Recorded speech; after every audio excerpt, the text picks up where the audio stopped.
Hello, my friends. Let's fix this. There we go.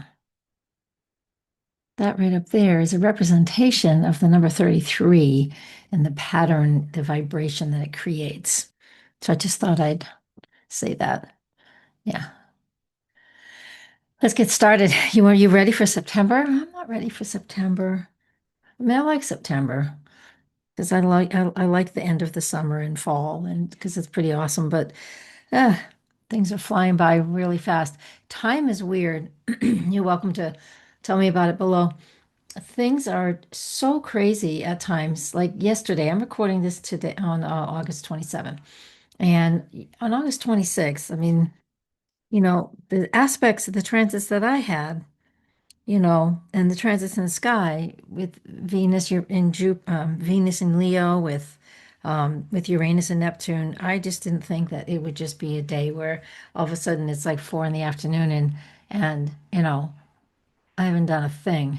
And so it's sometimes that's a bit difficult when that shows up, when it's just like you just feel like you're spinning your wheels and you might have got something done. I think I vacuumed the house, but I didn't get anything done here, because I'm always trying to create some videos for you guys and stuff like that. And I do have, I'm going to get to the forecast, the September 1st through the eclipse, September 7th. That eclipse forecast is already out. But I also want you to recognize that I have created something else. And I've created it because of the Jupiter in the sign of Cancer. And it's opposite my Saturn. And my Saturn is me. Oh, my music's loud. Me using the knowledge and the wisdom that I've obtained over the years to create something else, that Jupiter, because I want to educate people. And that Jupiter energy is about, that Jupiter in Cancer is about the caring and nurturing of ourselves and others. Let me share my screen with you, if it will let me. I'm going to go to my website, and I'll get to the forecast momentarily. There it is. So here's my website. Of course, don't forget you can book here, read the blog here. The astrology of 2026 will be up. I'm doing 12 separate videos for that. That will be coming up shortly before like November. Um, you can learn classes here, shop, go to shop. There you go.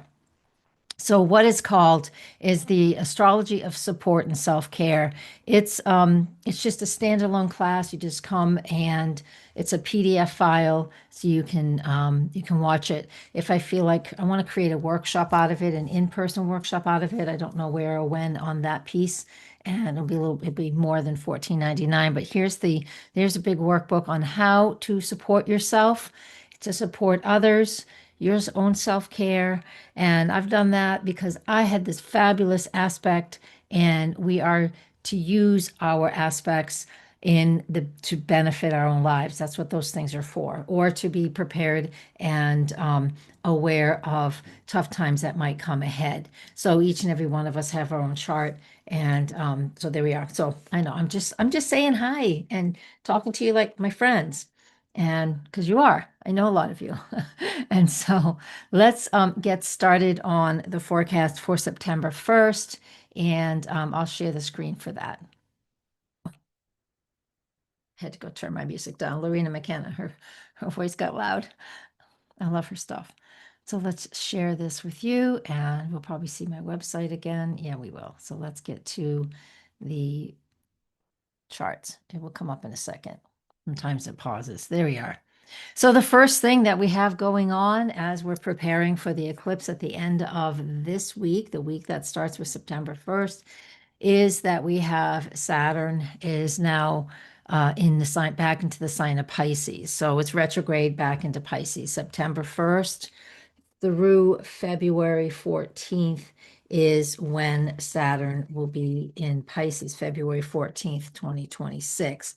It won't be retrograde that whole time, because that retrograde turns around on, let's grab that here. The retrograde comes back on November 27th, but it will remain in Pisces as it is starting September 1st through February 14th, 2026. So what are we going to do with that? And here it is. It goes all the way back to like 27 degrees. I believe it's 27. I write myself these notes at the end of the beginning of every year. Yeah, it's somewhere around there. Point being, as it moves out of that Aries energy, because it doesn't mind being in Aries. We feel very driven when it's in Aries, driven from our foundation, right? From that inner core of our structure, our foundation, our wisdom. That Saturn in Aries says, go for this. But when it moves back into Pisces, we had 2.5 years of it, well, 2 years of it in Pisces. This is the half, the next 6 months, right? September, October, November, December, January, and part of February. So this is where the 2.5 years comes from. And because of this, for this time, this retrograde moving here, it's about the return to redefining again, since we've had time, since it's been in Aries for months now, we've had this opportunity again to step forward and create what we need and want from our own foundation structure, right? Use your core knowledge and information because Saturn is about our careers and where we feel safe and structured. And when it moves back into Pisces, the boundaries get questioned again. Our discipline that we started to really work on since it was in Aries, and that was May 24th through this date here, September 1st. It was in Aries, so we were very much involved in taking forward steps.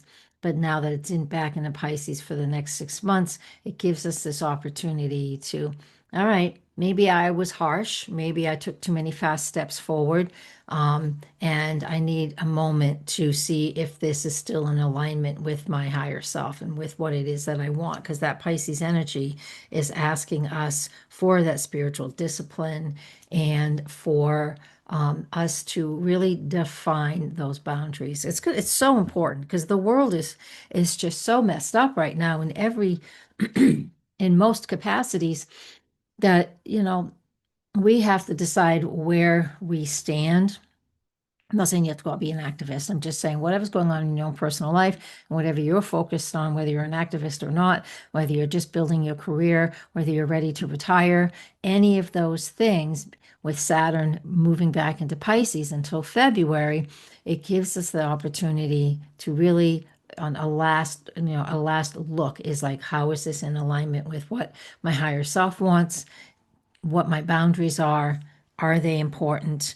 Because we don't want things to feel the lines can be a little blurry when Saturn's in Pisces, but it spent 2 years there and we only have these last few months to go. So defining, being clear about what you want. That is a piece of the astrology that's going on. There are plenty of other things going on. We can see all the aspects that are happening here. The sun on this day is actually unaspected, so it's kind of on its own, meaning we're honing in on the details again and figuring out where we want perfection and where we don't. We're halfway in between. We're halfway to a lunar eclipse because we just had the new moon on August 23rd. This is halfway there. The moon is out of bounds in this period. It just means that the day that Saturn retrogrades back into Pisces, we have lots of opportunities that are initiated on this day to start making sure we know what our structure, our foundation, our boundaries are. That's it. Especially around your career, your hopes and dreams, etc. Now, this next batch of aspects, if you have your Llewellyn book with you, I want you to look at September 2nd and September 3rd. I'm going to make a quick YouTube short on this, but it's hard because there are 5 things going on simultaneously between September 2nd and September 3rd. So between 8 a.m. on September 2nd and 7 a.m. on September 3rd, Eastern Time. And I'm going to list them to you, and you will see them in your book. And the aspects are in front of us, so you can watch this too. So here we have a yod pattern going on. So this is some tough stuff right now. But we have Mercury at 29, making the quincunx aspect over there to Saturn. It is also quincunx Neptune, but not exact, but they're all part of this, right? There's this yod in the sky. I will draw it out for you, and then I'm going to show it to you. I will tell you what it means, but I want to set the stage. See, with it at 29 degrees, it is making the quincunx aspect. It's not an official yod if this guy is not at 29, but it's still there. It's still there. It's still playing a game. It's still playing a part. But that Saturn, that Mercury in Leo, quincunx Saturn in Pisces, this basically there's like this misalignment between being, bold and self-expression, expressive. That Mercury in Leo is that it's that last degree. So we're feeling very, very gregarious, very dynamic. Everything comes to a head. There's a lot of stress under this transit, especially for you guys that have an angle that's at the very end of Leo, whether it's your ascendant, midheaven, sun, moon. This is intense. It gets really deep and intense when Mercury is at the final degree of Leo. It's a fire sign. It's like, listen to me. It's people yelling and talking and never stopping and just always wanting all the attention. This is how it works when it's being dysfunctional, because it can be dysfunctional at this degree. It doesn't have to be if you've learned how to use it. You don't have to come at me. We can come at each other and I can talk it out with you. But the point is like with it making that hard aspect to Saturn, there is no alignment at all between Leo and Pisces. There's a misalignment, as a matter of fact. And so you're going to struggle to find the right words. It's going to be hard to get that message out. It's going to be hard to feel like you know exactly what you're doing. And take a note of what I told you about Saturn moving back into Pisces. We're working on finding those boundaries. And so this is verbally expressing that. That's a start. Let me clear all that's pretty messy. The next aspect is as Mercury just now shifts into Virgo, and now it's officially a yod with Neptune and Pluto, and Mercury is at that apex of the yod and at 0 Virgo. And so Mercury entering Virgo, this is also on the, let me get my toolbar out of the way. Come on, toolbar, do what I want. Yeah, it won't. There we go. You can't see the toolbars that I could see. Here's Mercury ingresses into Virgo, and that's at 9:24 a.m. on the 2nd. And Mercury's home in this sign. So this feels different than the quincunx of Mercury in Leo to Saturn in Pisces. It's like a light switch. Mercury rules Virgo, so it's also exalted in the sign, so it's very happy here because it wants to focus on those details more than ever. And when it starts to focus on those details, our sight and our vision, things can get clearer. However, we'll talk about what that means when it quincunxes Neptune and Pluto. Virgo, Mercury and Virgo in and of itself is about that clarity. It's about improving our focus. It's about making things really efficient, especially in our communication. So, we have the next 3 weeks with Mercury moving through this sign, and the next 2.5 weeks with the sun moving through that sign, where we are looking at what's important. And this is individually. What's important for you? What do you love? What do you value? What is it that is important in regards to details, information, paperwork, commitment, your everyday health and wellness? Virgo rules all of those things. So we have to pay attention to that. It's a great time to figure out what your new pattern looks like for the fall that's coming up, right? It's not here yet, but everybody's back to school if that's something that's in your realm of existence. And even if not, it just people's routines now change because we have to have routines, because people are back to school, because people are back to work. Just things are different. And this is very important and practical energy and analyzing. And we have to make sure we don't get over cross a line into perfectionism. That's the hard part. The next aspect, which I will click here, is on the 3rd, and that is when Neptune and Mercury are in the quincunx. It's a different time of day, so here's Mercury again. Just keep an eye on Mercury is what you need to do. Here's Mercury now because it's just a different time of day.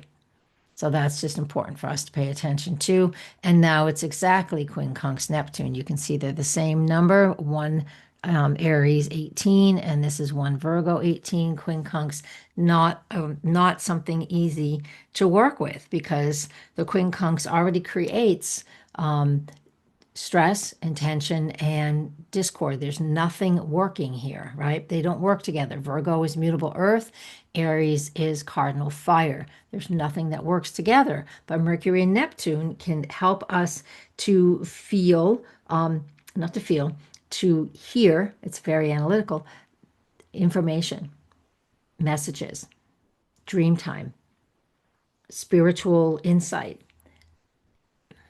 brings all those things to the table.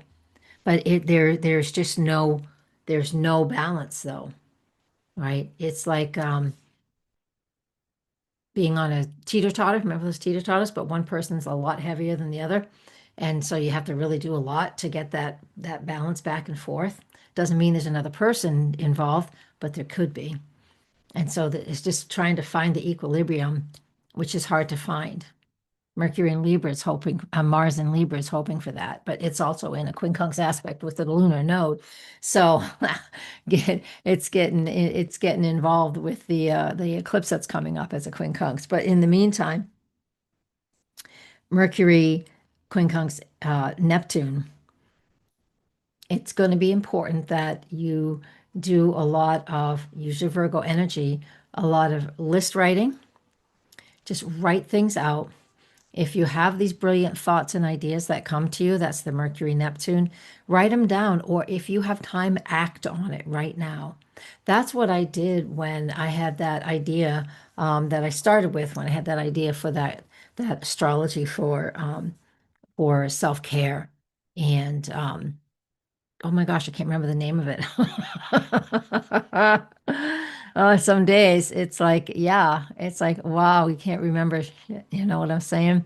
But it's about that. It's about that self-care. And when I thought of that workshop, which is just again a digital item now, PDF digital item that you can download if you want to purchase it, it's I just sat down and I did it, and it took me about 5 hours to put everything together and get it really nice. I'm going to do that as a lecture at a women's retreat I work at on the weekend of September 5 to the 7th.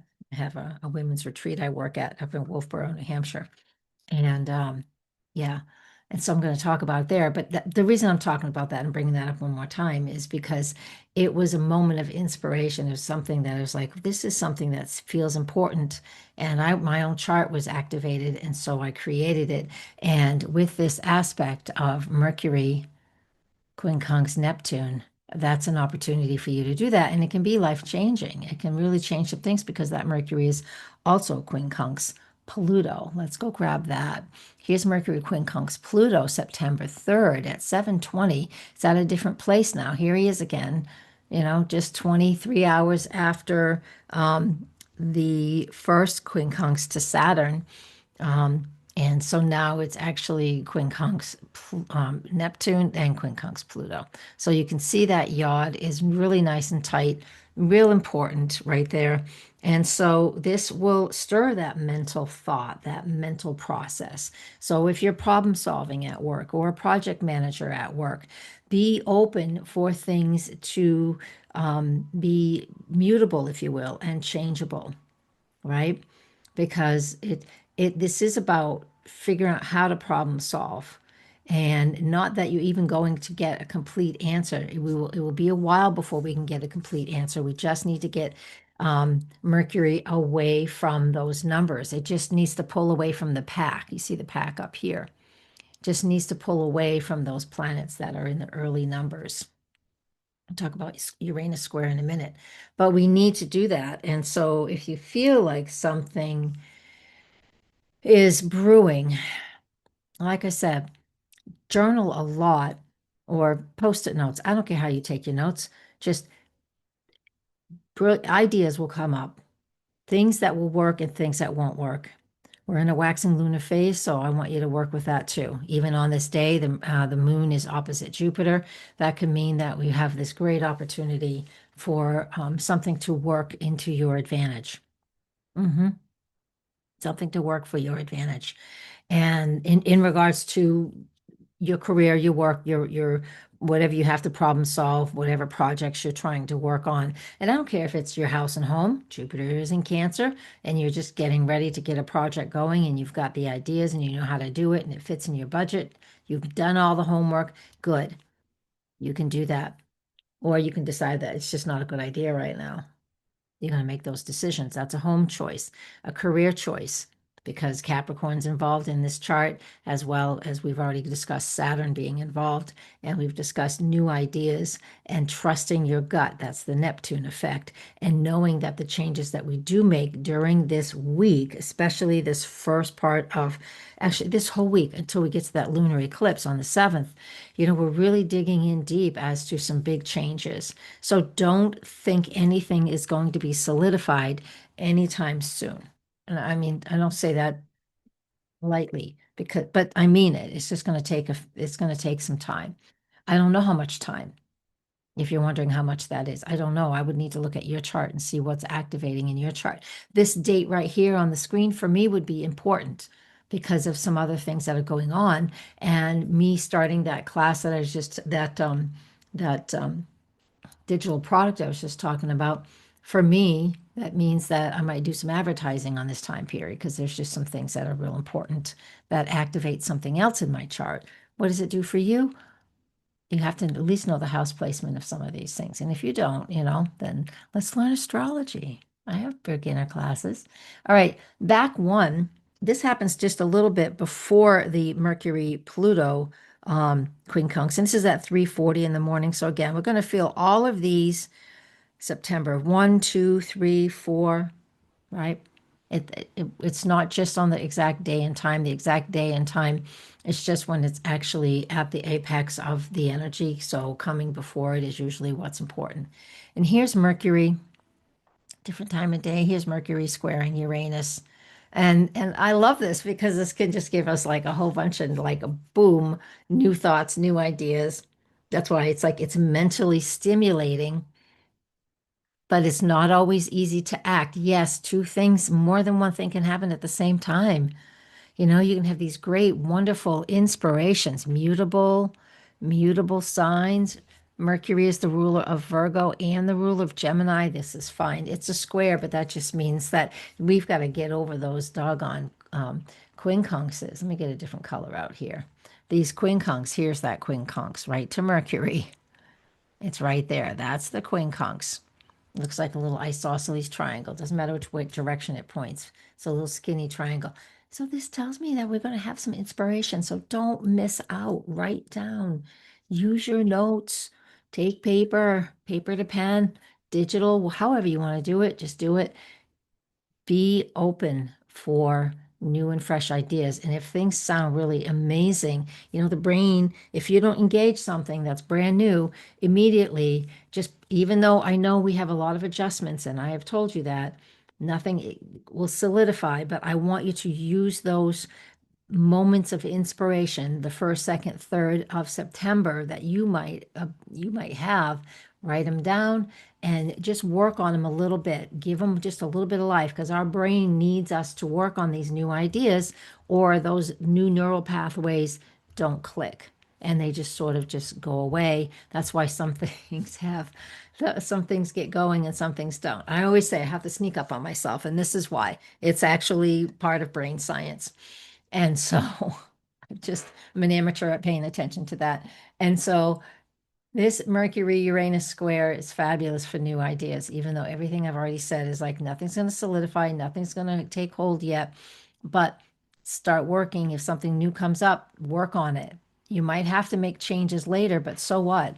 Give it life, allow it to build a new pathway, if you will, in your brain and enjoy and go with it. Go with it.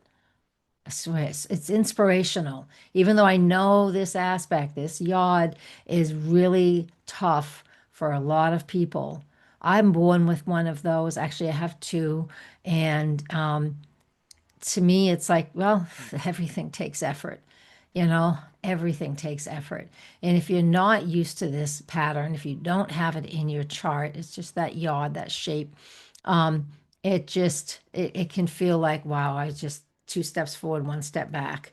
but remember, it's still forward movement. I'm just trying to use some just all kinds of metaphors to help us out. Okay. That's a lot. That is a lot, but we're not done yet, but that is a lot. So moving because and we're getting ready for the eclipse, the full moon lunar eclipse. And but here on September 4 is Mars square Jupiter. And I'm loving that. Let's go find it. There it is. Mars at 18 and Jupiter's at 18. These are cardinal squares. So these are nice. This is helpful. So a cardinal means we want action. The square usually means that something is kind of giving us a nudge, a push. It's not a two by four, but something is giving us a nudge or a little push to get some things done, to get some things going. And so that's what we look at. And so when we have Mars and Jupiter together, to me, it's very motivating. And so we'll feel that this isn't until 11 p.m. Eastern time on the 4th. So this tells me, again, on first, second, third, fourth, they've been together the whole time, but this is when they're exact. And so it just means that that's when it builds up to. So all day Thursday, especially, do your due diligence and really work towards the things that you're feeling are, what am I trying to say here? The things that feel like you're motivated to work on. Those yods are gone. This quincunx is not quite exact. It's a separating aspect. Let's go look. Yeah, it says S. So it's a separating aspect. So even the quincunx from Mars to the North Node is complete. It won't take but just another day or so for it to move that 1 degree away from the node. So yeah, so this square can bring, let me see if I have anything in my notes here that I wanted to say that I've missed about this one. The square brings bold energy. It gives us energy to act because they are cardinal signs, as well as because Mars and Jupiter, whenever they're together, it creates push, a push, like contractions and energy. This is great for exercising. It's great for pushing a baby out. This is great for just really digging in deep. Mars and Libra can be a little feisty sometimes because Mars wants to go for it and that Libra wants the harmony and the balance. This whole week, the 1st through the 7th, feels really tumultuous for our nation and for the leader in chief, whatever, commander in chief, because it just feels really, really stressful. A lot of pressure on the system right now. And that is just an opinion. But are you feeling any pressure in your life? Right? That's what you want to pay attention to. This square can help us to move through it. And those quincunxes will help us to make the little adjustments that we need so it's not like a really big, fast, rip the band-aid off thing. All right. The 5th has the moon in Aquarius making its quincunxes. It's not on the screen. It's in your Llewellyn book.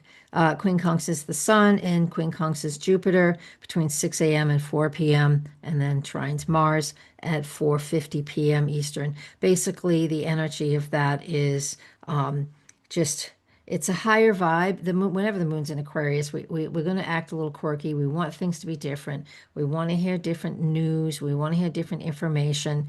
And so it just gives us that opportunity. And it's a great opportunity to learn or listen to a lecture on astrology. And around that time frame, I got the wrong chart up.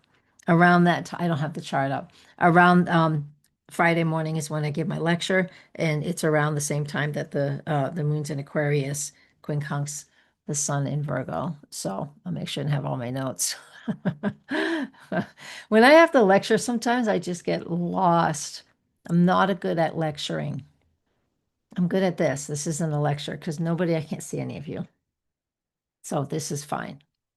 But I am not a fan of standing up in front of people and talking, especially to peers. It just makes me too nervous and I act like I don't know anything. I know myself. All right. At 1:51 a.m. on Saturday, September 6th, Eastern time, Uranus goes retrograde. If you're on the west coast of the US, it's at 9:51 p.m. on Friday night the 5th. So it's in the middle of the night. It's at the night. And Uranus is retrograde. So how long does Uranus stay retrograde? I'm gonna change my page.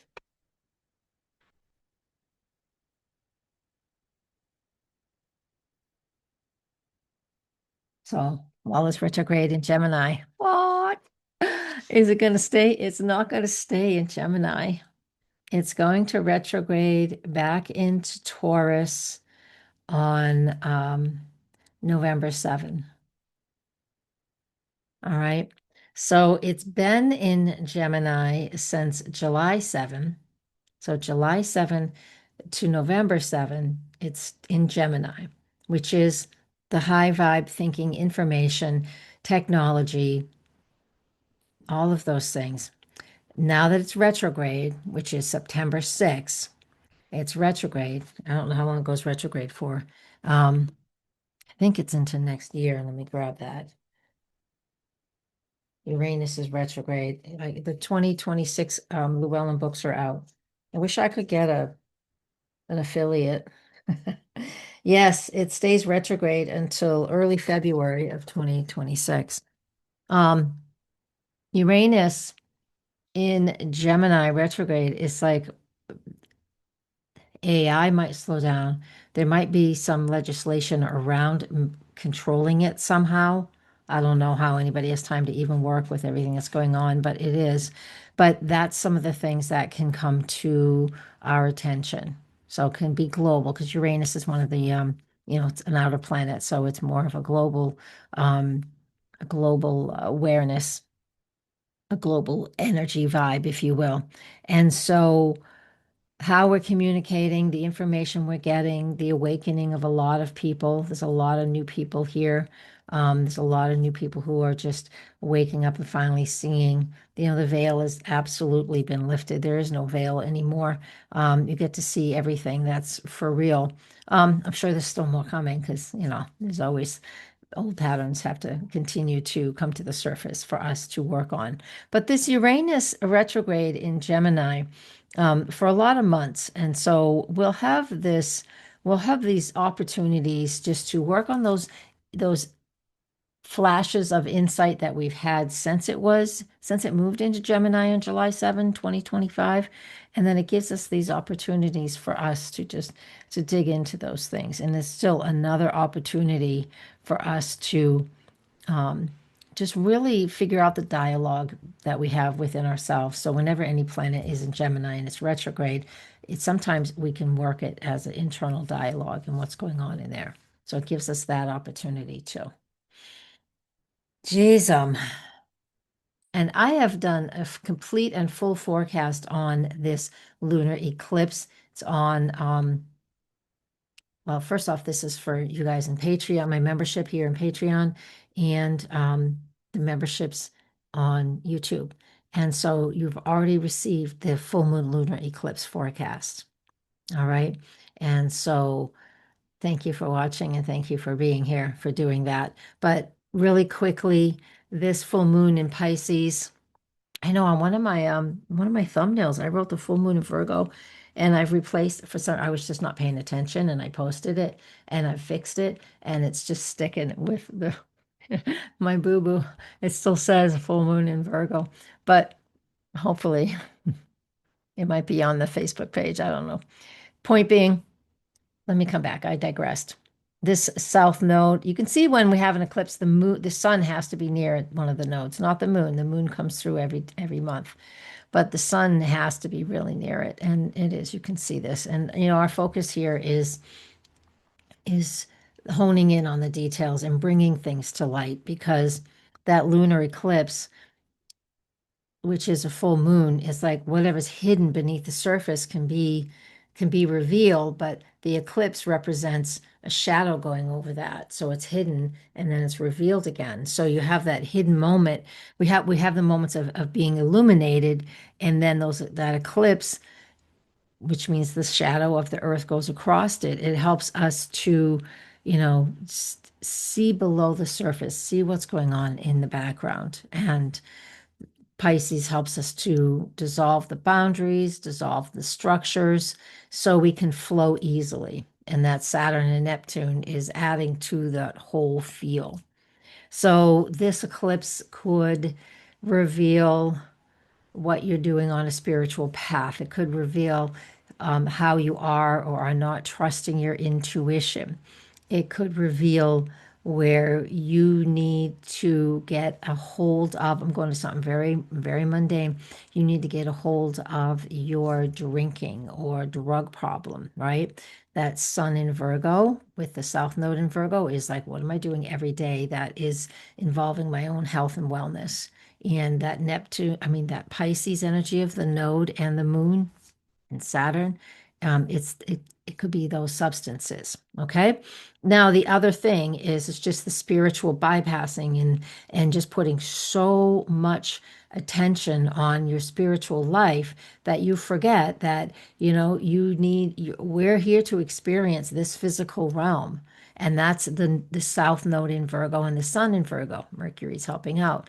And so and then with all this Pisces stuff, we forget that sometimes. And this eclipse, I didn't talk about this in the other eclipse forecast. This eclipse can show us where um, we need to turn one down and turn one up. It's always awareness when it comes to eclipses. Always, always, always. All right. Now, what are the, let me see if I'm on here. Yes, I am. Good. What is the lunar gestation phase for that eclipse? Always important. Let me tell you, eclipses, when we have eclipses, super important. Cancel. I have to hit the word current. Okay. If whenever you're working the solar fire, listen, guys, I've told you this before. A couple of you, I think, purchased the solar fire. This is solar fire. I have a discount that's going to save you $54. And I'm going to write it on the screen. NH Astro. So if you want to save $54, because it's 365, I think. If you want to save $54, I get a kickback on that. So just for all, yeah, I'm an affiliate. So NH Astro, it will save you $54.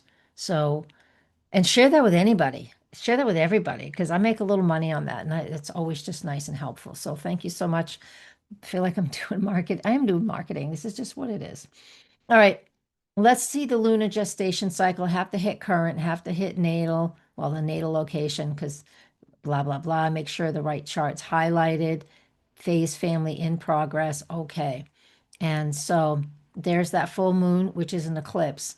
This means these other two dates, March 10, 2024, new moon, December 8, 2024, first quarter. Look, they're all within 5 degrees of each other. Those two dates, March 10, 2024, what did you initiate? What started? What started even without your attention?